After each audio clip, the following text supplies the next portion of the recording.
আরামবাগের সাত সকালে মর্মান্তিক দুর্ঘটনা। নয়নজুলিতে যাত্রীবাহী বাস উল্টে মৃত দুই, আহত একাধিক। হুগলির আরামবাগের আদমবাঁধে সাত সকালে ঘটে গেল একটি মর্মান্তিক পথ দুর্ঘটনা। বর্ধমান থেকে পহলানপুর হয়ে তারকেশ্বরগামী একটি যাত্রীবাহী বাস নিয়ন্ত্রণ হারিয়ে রাস্তার পাশে নয়নজুলিতে উল্টে যায়। এই ভয়াবহ দুর্ঘটনায় ঘটনাস্থলের দুজনের মৃত্যু হয়েছে এবং অন্তত 20 থেকে 22 জন যাত্রী গুরুতর জখম হয়েছেন। দুর্ঘটনার শব্দ শুনে স্থানীয় বাসিন্দারা দ্রুত ঘটনাস্থলে ছুটে আসেন এবং উদ্ধার কাজে হাত লাগান। তারা এই বাস থেকে রক্তাক্ত আশঙ্কাজনক যাত্রীদের উদ্ধার করে আরামবাগ মেডিকেল কলেজ ও হাসপাতালে পাঠানোর ব্যবস্থা করেন। তবে আহতদের উদ্ধারের জন্য ঘটনাস্থলে অ্যাম্বুলেন্স পৌঁছতে দেরি হওয়ার কারণে ক্ষুব্ধ স্থানীয় মানুষজন বিক্ষোভ প্রদর্শন করেন। স্থানীয় সূত্রে খবর, মূলত রাস্তার বেহাল দশার কারণেই এই মর্মান্তিক দুর্ঘটনাটি ঘটেছে। দীর্ঘদিন ধরে রাস্তাটি খারাপ থাকার ফলেই চালক নিয়ন্ত্রণ হারিয়ে ফেলেন বলে অভিযোগ। এই ঘটনাকে কেন্দ্র করে এলাকায় তীব্র উত্তেজনা এবং শোকের ছায়া নেমে এসেছে।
আজকে 7 বছর 8 বছর রাস্তা হয়ে গেছে, রাস্তাগুলো বেহাল অবস্থা।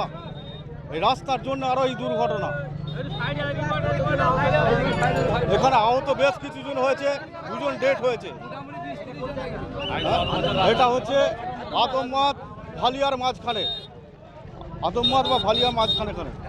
বাসের গুলি কেটে গেছে, ওই জন্যই এমনি অবস্থা হয়েছে। 2 জন মারা গেছে। বাড়ি ধারান পলাশন। বাসে খান 30 ছিল, 2 জন মারা গেছে। ঘটনা ওই তো বাসের গুল্লি কেটে গেছে, ওই জন্যই এমনি অবস্থা। আর রাস্তা যা খারাপ, রাস্তার জন্য এই ওই দশা। আজ 7 বছর ধরে রাস্তা হচ্ছে, এখনো প্রশাসন কিছু করতে পারেনি। আর এই 1 ঘন্টা আগে হয়েছে, একটা মাত্র অ্যাম্বুলেন্স হয়েছে, এখনো অ্যাম্বুলেন্স নেই। যেইভাবে লাশগুলোকে বলার কিছু নেই, এই এমনি অবস্থায় কোনো লাশ নিয়ে যায়নি, এইভাবে মুড়ে মারে। বাসে খান 30 ছিল, তার জন্য 2 জন মারা গেছে। বাস যাচ্ছিল তারকেশ্বর। এটা আদমবাঁধ ভালিয়া সাহেব। কিভাবে ঘটলো মানে বাস থেকে যাচ্ছিলাম, যেতে বাসটা হঠাৎ একদম হচাং করে উঠিয়ে একদম নিচে পড়ে গেল।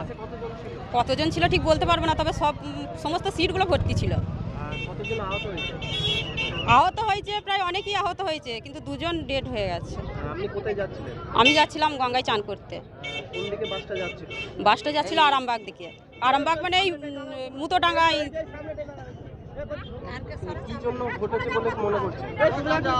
অনেকেই বলছে নাকি যে গাড়িটা ব্রেক ফেল করেছে। ড্রাইভারকে দেখা গেছে? না, দেখতে পাইনি। পুলিশ এসেছে? পুলিশ এসেছে। এখন কেমন আছে? এখন আমরা ভালো আছি, কিন্তু আমাদের সঙ্গে যে 2 জন ছিল তার দিকে হসপিটালে নিয়ে গেছে। আমার নাম মিতালি পাত্র, আলমপুর। এটা আদমবাগ।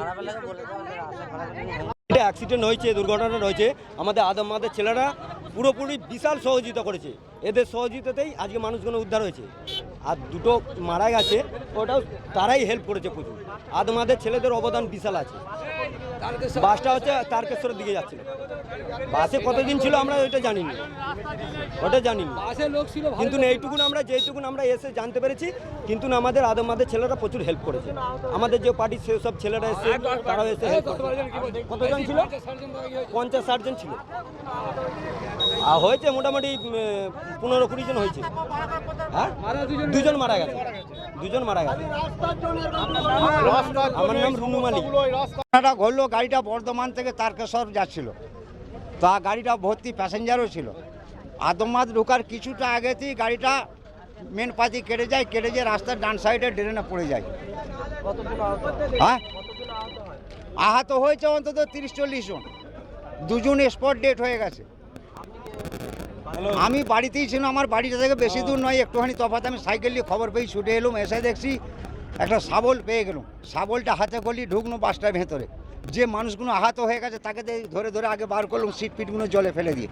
বার করে দেওয়ার পর তারপরে একজনদের পাটা দেখছে, একটা জোয়ান ছেলে, তার পাটা ড্রাইভারের সিটের সাথে চাপা পড়ে গেছে অ্যাঙ্গেলটা।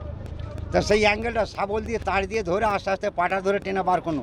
বার করার পর তারপরে যে দুটো ডেড বডি হয়ে গেছে, ও আগেই মরে গেছে, দেখে নিয়েছি মরে গেছে। ওই মরাগুলোকে না হাত দিয়ে পরে আগে সব বার করে দিয়ে তারপরে লাশ দুটোকে ফের বাসের ভেতর থেকে বার করলো। সেটা দেখতে পাইনি। বাসেতে 2টো সিট মোটে জলে পড়ে আছে, বাকিটা সব ডাঙাই হয়ে গেছে। এটা আদমবাদ গ্রাম। আমার নাম বদর আলম চৌধুরী। হ্যাঁ, পুলিশ এসছে প্রায় ঘন্টাখানেক পর এসেছিল। এখনও পুলিশ সেই জায়গায় রয়েছে। আর যত দোষ হচ্ছে এই রাস্তার জন্য প্রায় গাড়ি দুর্ঘটনা হচ্ছে, প্রায় মোটরসাইকেল, ভটভটি, টোটো, বাস, লরি। এই রাস্তাটার জন্যে, একমাত্র রাস্তাটার জন্য খালি এই রকম দুর্ঘটনা ঘটছে।